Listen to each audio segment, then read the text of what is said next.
This is Hello Glass with another glass artist interview. What is your name and are you a glass blower? My name is Marcel Braun and I am sometimes considered to be a glass blower. How long have you been blowing glass and do you consider yourself a master? Can you actually ask me that question with a straight face? No. No, I do not consider myself a master, and I've been blowing glass for 16 years. Your favorite style or type of glass to create with? My favorite style or type of glass to create with? My favorite style or type of glass to create with is pretty, whatever's available. Like, whatever's being created. Honestly, my favorite is beer bottles in the campfire. Nice. What state do you call home for your glass shop? Oregon. Do you work under a glass brand or an art name? I work under my own name. Marcel Braun. Do you make your living solely off glass points? I do. If you could blow glass with anyone living, who would that be? Anyone living? Madonna. Nice. What style or technique of glass is hardest for you? What style or technique of glass is hardest for me? I would say Tetris, aka line work. Name 2 people that taught or influenced your glass skills. Taught or influenced my glass skills. Well, Brian Kirkfleet off the top of the list, fucking for sure, without question. And if I only got room for one other person,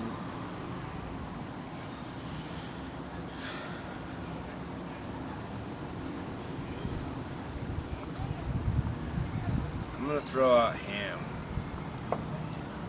Is there any style or I'm technique? gonna throw out Ham because Ham influenced my glasswork before I blew glass, and that we fucking hung out like, you know, before any of us fucking blew glass, either of us, and we knew each other, and probably influenced the glass pieces that we were going to make after we both started blowing glass, before either of us started blowing glass. Is there any style or technique of glass that you would or will learn in the future? Would or will learn in the future. I would like to use induction heating to melt glass. Name 2 glass artists that impress you. 2 glass artists that impress me. That would be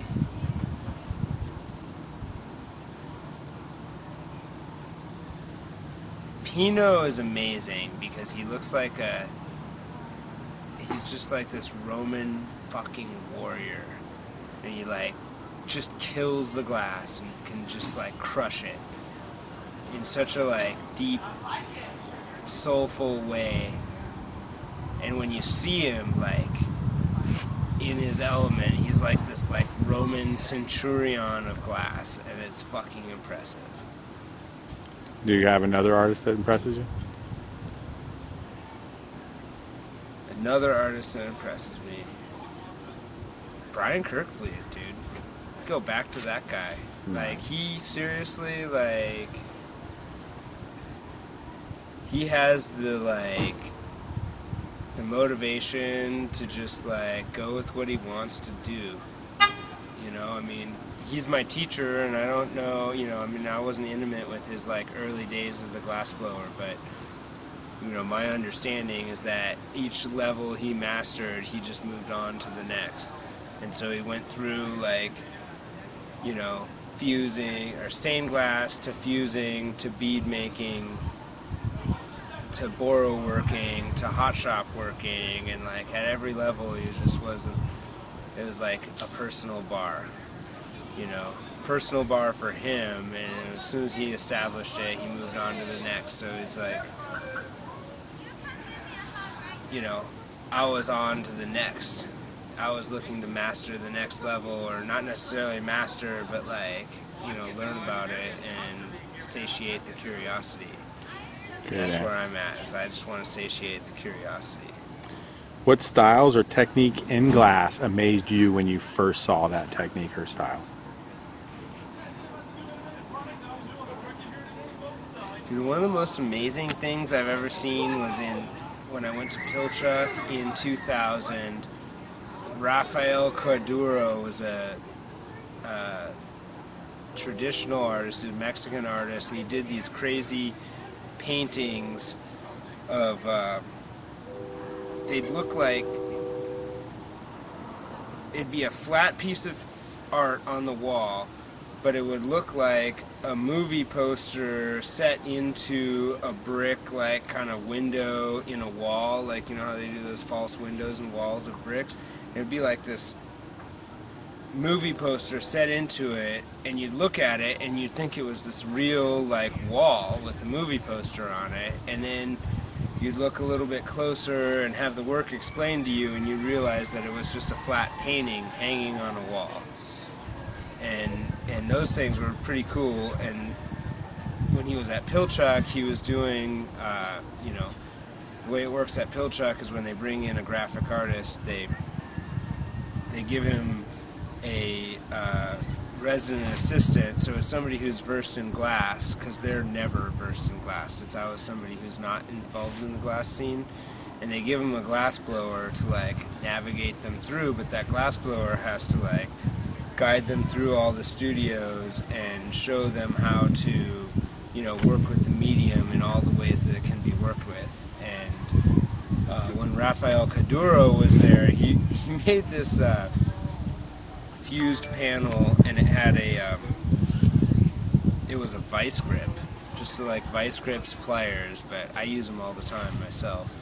And it was like almost a photo rendition of this vice grips that he had, like, fused into a panel, because they were like, oh, this is fusing, and here's glass powder and frit, and then he went and he made, like, a photo replication of this vice grip, and they fused it down, and it looked like a 3D vice grip, like, floating in a pane of glass. And, you know, to me that was just, like, super fucking impressive. That's awesome. Worst injury you ever got making glass art? I'm going to change that to the funniest injury I ever got making glass art, because I mean, I don't know, there have been some different injuries, but nothing, you know, nothing worth talking about. But I was blowing glass with my friend Craig and Deveron, and we were, I forget what exactly we were making. We were making parts for one of the really big pieces that we made in the early 2000s, and I had chipped off a decent sized nugget of glass, like a marble sized chunk of glass, and it, like, flipped out and it fell into the tongue of my Danner boot, and, like, my boot was, like, unlaced or something. I don't know how it happened, but it, like, fell, like, way down in, and it was, like, deep in there, and it was like a good sized chunk of glass.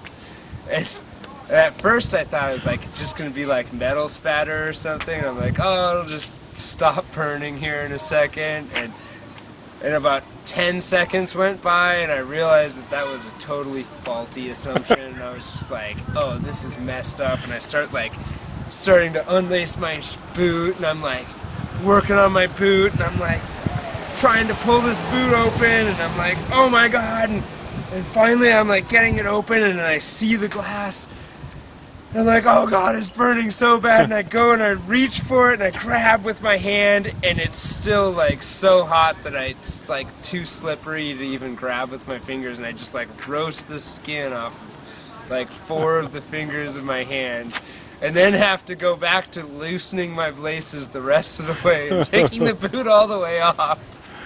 Finally I get this fucking boot off, and my foot's just, like, scorching, and the Deveron, my wife, and and Craig, my best friend and super assistant, and we're, like, sitting there, and we're, like, trying to do, and they're just like busting up laughing, like cannot stop. They're like, I'm so sorry. Oh my god. Of course it's okay. That shit must have, I mean, I'm sitting here hopping up and down like, oh my god, my fucking foot. That's awesome. Great story. What do you wish to accomplish in the glass industry? I want to save the world just like everyone else. I love it. Great answer. How does a glass fan get a hold of your work or get a hold of you? Facebook? C&G, man. C&G? C&G, dude. Nice. You have any other websites? Etsy's, glasspipes.org, glass Oh, I mean, people want to find me, they can find me, man. I don't hide. Marcel Braun. Marcel Braun, man. You got 3 minutes to tell the world whatever you want. Go for it. Get it.